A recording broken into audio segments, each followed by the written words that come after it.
étayé par des preuves probantes. C'est pas moi. Suspicions, des preuves. C'est pas moi. On vous dit blanchiment d'argent et puis on ne vous fournit aucun élément. Une accusation aussi grave. Financement. La loi stipule, on dit ce que les lois des pays doivent stipuler. La loi stipule que les associations ont le droit de rechercher, de recevoir et d'utiliser librement des fonds à des fins non lucratives. Les associations sont libres d'organiser une collecte de fonds par divers moyens, y compris des activités économiques à l'appui des buts de l'organisation. Les associations sont libres d'acquérir des ressources sous forme d'argent liquide, ainsi que des propriétés foncières, biens, services, d'investissement et autres avoirs. C'est une prescription d'un document de l'Union africaine. Les associations peuvent solliciter et recevoir des fonds de sources privées, locales, de l'État national, d'États étrangers, d'organisations internationales, de donateurs internationaux et d'autres entités extérieures. Les États n'imposent pas aux associations d'avoir obtenu une autorisation pour recevoir un financement. C'est pas moi.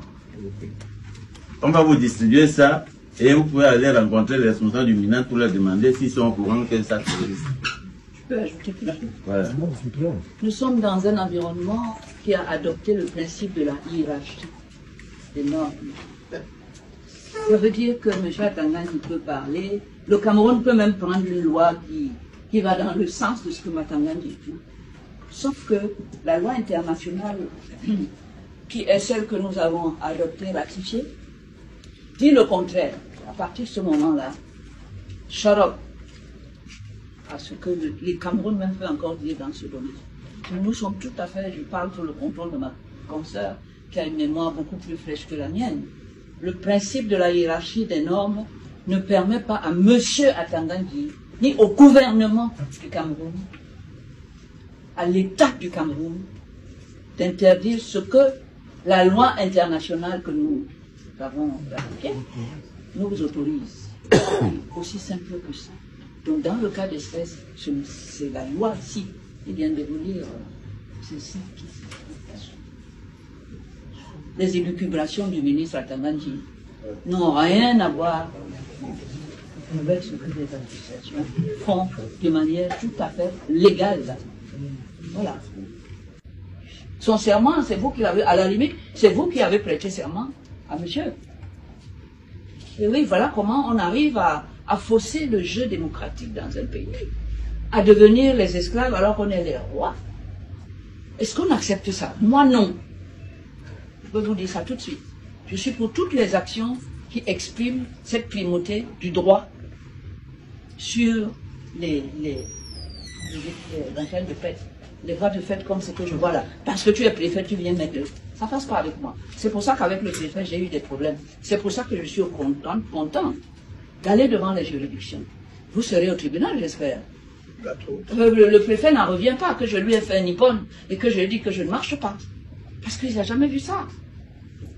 C'est à cause de cette absence de réaction par rapport à la violation de nos lois fondamentaux, protégés par la Constitution et le serment du président de la République. C'est à cause de ça.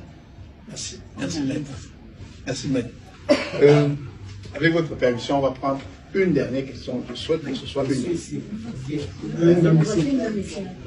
minute. Sur la procédure, Philippe a évoqué tout à l'heure, l'action qui a été initiée par le cadre devant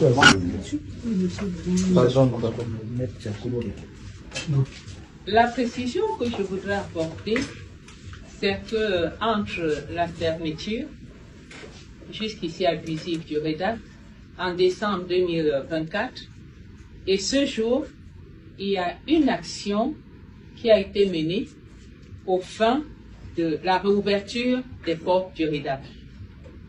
Comme il a été dit, les scellés avaient été imposés pour une période de 3 mois. Les 3 mois passés, à un moment, on a cru que c'est peut-être l'oubli.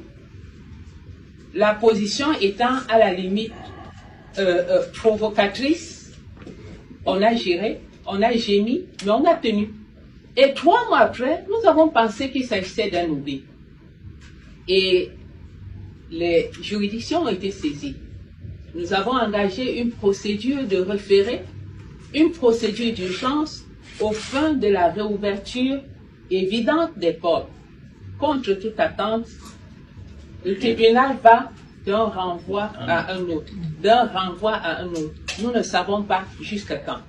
Mais notez que la période de 3 mois, officiellement indiquée, est passée depuis le 6 mars, autant pour moi, et qu'une autre période de 3 mois est passée, est échue le 6 juin. Donc nous sommes à la 3e période de 3 mois, et je... Des actes de nuisance.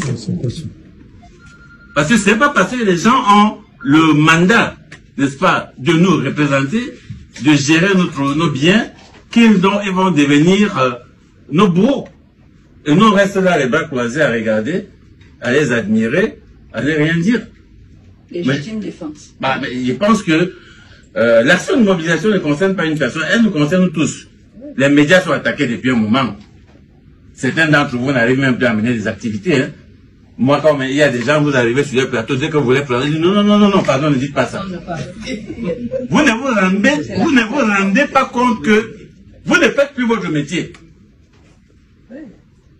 Oui. Et vous vous complaisez à interdire à un citoyen de dire ce qu'il veut dire sur votre plateau. Parce que vous craignez.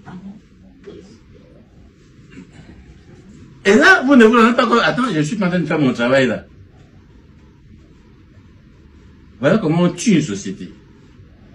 Donc, il faut qu'on prenne conscience de ça et qu'on avance le travail. Merci Philippe. Moi, ok. Ça me ressemble. Ça ressemble. Non, mais c'est un coup d'épée qu'on nous donne là. C'est pas moi qui amène l'épée. Ben voilà. On va faire preuve de résilience. Non, faut pas. Non. Moi, je suis pour une résilience raisonnable. Parce que là, on dépasse le raisonnable. Comment quelqu'un peut venir fermer votre maison? Vous n'avez pas eu une affaire au tribunal d'expulsion, rien du tout. Le tribunal n'est pas intervenu. Il dit, on ferme ta maison, là où tu habites avec tes enfants et tout. Et vous ne faites rien, vous êtes le maître de la maison, c'est la légitime défense. Vous les foutez dehors à coups de bâton. Oui. Et puis on va au tribunal, parce que sinon... Qu'est-ce qu'on va... On devient quoi? C'est un état voyou, sauvage. Mais est-ce qu'on n'est pas revenu au Cameroun? Et on est à la veille d'une élection où c'est le pouvoir souverain, c'est le peuple qui exerce enfin, pendant toute cette année, son pouvoir souverain. Il va enfin comprendre ce que ça veut dire. Parce qu'entre maintenant et les 7 années qui viennent, il devient l'esclave. Mais cette année, c'est le peuple qui parle. Nous devons utiliser toutes les langues qui sont à notre disposition. N'oubliez pas, le bureau du peuple, c'est la rue.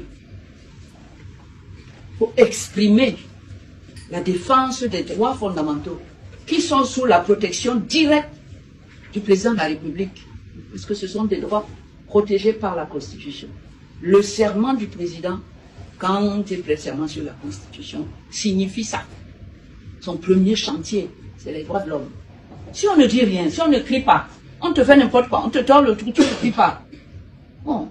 Dès le départ, ce qu'on entend dans ces propos, c'est un sentiment d'injustice. On parle de blanchiment d'argent, de financement suspect, mais sans preuve solide. Et là, ça pose problème. Parce que dans un pays où on veut que la loi règne, il faut toujours amener les éléments, il faut toujours montrer les faits. Sinon, ça ressemble à des accusations lancées en l'air, juste pour salir ou pour intimider. Et ça, ce n'est pas normal. Parce qu'au Cameroun, comme ailleurs, chacun a droit à la justice et surtout à la vérité. Quand quelqu'un dit « c'est pas moi », c'est un cri du cœur. Ça veut dire qu'il rejette une accusation qu'il trouve injuste. Mais si les autorités n'apportent pas de preuves, le peuple reste dans le doute. Et le doute crée la méfiance. C'est comme ça que les gens perdent confiance dans les institutions. Une société où on ne croit plus à la justice, c'est une société fragile où tout peut basculer. Maintenant, parlons de la loi. La loi, ce n'est pas un jeu. La loi doit être claire et respectée. Et dans ces propos, on entend bien qu'il existe une différence entre ce que dit la loi nationale et ce que dit la loi internationale. C'est un point très important.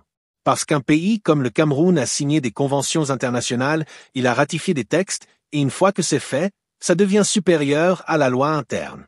C'est ce qu'on appelle la hiérarchie des normes. Donc, Peu importe que tel ministre ou tel préfet dise le contraire, si l'État a ratifié un texte international, il doit le respecter. Point final. Et c'est là où on comprend la colère des intervenants. Ils disent clairement que ce n'est pas normal de fermer des associations, d'interdire des financements, alors que le droit international l'autorise. C'est comme si on voulait museler les gens, couper leurs moyens, les empêcher d'exister. Et ça, c'est une atteinte directe aux libertés fondamentales. Quand on parle de liberté, on parle de droits garantis par la Constitution. La liberté d'association, la liberté d'expression, ce sont des piliers d'une démocratie. Si on commence à jouer avec ça, c'est tout l'équilibre du pays qui est en danger. Et c'est pour ça que les voix qui s'élèvent ici sont importantes. Elles rappellent que le pouvoir, c'est d'abord le peuple, et que le peuple doit rester vigilant. Parce que oui, souvent au Cameroun, on dit que les gens se taisent trop. Quand on ferme ta maison sans jugement, quand on bloque ton association sans preuve et que tu ne dis rien, tu deviens complice de ta propre oppression. Et là, les intervenants le rappellent avec force, il faut se lever, il faut parler, il faut défendre ses droits. Sinon, demain, il sera trop tard. Regardez bien, quand on ferme un lieu sans passer par le tribunal, c'est déjà une violation. Le tribunal est là pour trancher, pas pour être contourné. Si on ne respecte pas ça, alors la justice perd son sens.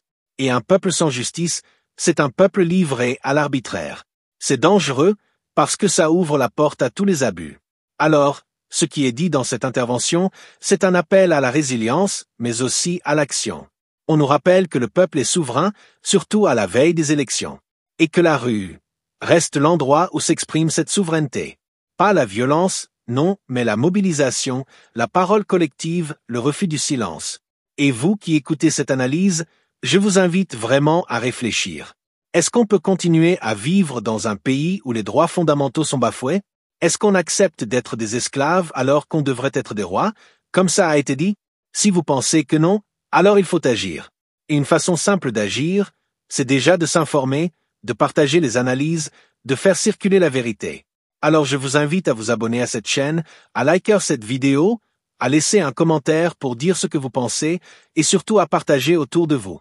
Parce que plus on est nombreux à savoir, plus on est fort. Quand on écoute bien ce débat, on sent une frustration qui vient de loin. Parce qu'au fond, les Camerounais ne demandent pas grand-chose, juste que les lois soient respectées, que la justice soit juste et que les autorités agissent dans la transparence. Mais ce qu'on voit souvent, c'est le contraire. On fait des accusations sans preuve, on prend des décisions arbitraires, on bloque des associations, on ferme des maisons, et après on dit au peuple de rester calme. Mais comment rester calme devant l'injustice? Il faut bien le dire, le Cameroun est un pays riche en textes de loi. On a la Constitution, on a des conventions internationales ratifiées, on a même des prescriptions de l'Union africaine. Tout ça donne des droits clairs aux associations et aux citoyens. Mais le problème, c'est l'application. Dans la pratique, ceux qui ont le pouvoir se croient au-dessus de la loi. C'est ça qui fait mal. Parce qu'un État sérieux doit montrer l'exemple. Quand on entend quelqu'un dire « les élucubrations du ministre Atamangi n'ont rien à voir avec la loi », ça montre à quel point les gens n'ont plus confiance. Et ça, c'est dangereux pour la stabilité du pays. Parce qu'un peuple qui n'a plus confiance en ses dirigeants, c'est un peuple qui peut se révolter à tout moment. La démocratie repose sur la confiance. Sans ça, il ne reste que la peur et la force. Et vous savez bien, au Cameroun, beaucoup de citoyens vivent dans cette peur silencieuse. On ne veut pas trop parler, on a peur des représailles, on préfère se taire. Mais le silence est aussi une arme pour ceux qui veulent confisquer le pouvoir. Quand tu ne dis rien, tu leur facilites la tâche. Tu deviens ton propre geôlier. C'est pour ça que dans ces propos, on insiste, si on ne crie pas, on te fait n'importe quoi. C'est une vérité simple, mais puissante. Alors, soyons clairs, personne ne demande le désordre, personne ne veut le chaos. Ce qui est demandé, c'est la justice. Parce qu'un peuple qui défend ses droits, ce n'est pas un peuple violent, c'est un peuple digne. La dignité, c'est de dire non quand on t'écrase. La dignité, c'est de refuser d'être réduit au silence. La dignité, c'est de rappeler que la Constitution protège tes droits et que même le président de la République a juré de les respecter. D'ailleurs, c'est un point très important, le serment du président. Quand un chef d'État prête serment sur la Constitution, ça veut dire qu'il s'engage devant tout le peuple à protéger les droits de l'homme, à défendre les libertés. Alors si dans la pratique, ces droits sont violés, c'est comme si ce serment n'avait plus de valeur. Et ça, Ça abîme l'image du pays. On ne peut pas parler de démocratie en fermant des associations sans jugement. On ne peut pas parler de justice en lançant des accusations sans preuve. On ne peut pas parler d'état de droit quand les lois internationales qu'on a ratifiées sont ignorées. Tout ça, ce sont des contradictions qui doivent être dénoncées. Et c'est pour ça que cette analyse est importante. Parce que chacun doit comprendre qu'il a un rôle à jouer. Ce n'est pas seulement l'affaire des avocats, des journalistes ou des militants. C'est l'affaire de tout le peuple camerounais. Parce qu'un droit bafoué aujourd'hui chez ton voisin peut être bafoué demain chez toi. Alors, ceux qui écoutent, je vous invite encore à réagir. Dites dans les commentaires ce que vous en pensez. Est-ce que vous trouvez normal qu'on bloque des associations alors que la loi internationale les protège? Est-ce que vous trouvez normal qu'on ferme une maison sans passer par le tribunal? Votre avis compte. Et c'est en partageant vos opinions qu'on fait avancer le débat. N'oubliez pas aussi de vous abonner à cette chaîne. Parce que plus on est nombreux à suivre, plus notre voix pèse. Et partagez cette vidéo partout autour de vous. Que ce soit à vos amis, à votre famille, dans vos groupes WhatsApp. C'est comme ça qu'on sensibilise le maximum de personnes. Parce qu'ensemble, on est plus fort que séparés.